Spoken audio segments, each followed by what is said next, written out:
সোনা রোদের ডাক। কাছেরা এখনো দেয়নি দোলা, পদ্মে আসেনি কুঁড়ি। শিউলি ঝরেনি, বর্ষা সরেনি, শরতের লুকোচুরি। মেঘের দেশে নীল আকাশে মেঘরা ছবি আঁকে।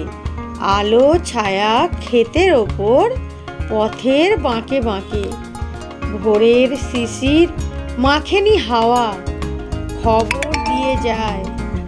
শরৎ মণি সোনা রোদ তোমায় ডাক পাঠায়। তাহলে বন্ধুরা, ভিডিওটি কেমন লাগলো? যদি ভালো লাগে অবশ্যই লাইক করবে, চ্যানেলটিকে সাবস্ক্রাইব করবে। আর আগে থেকে সাবস্ক্রাইব করা থাকলে অনেক ধন্যবাদ। ততক্ষণ ভালো থেকো, সুস্থ থেকো, সাবধানে থেকো। দেখা হবে নেক্সট ভিডিওতে। টাটা বন্ধুরা।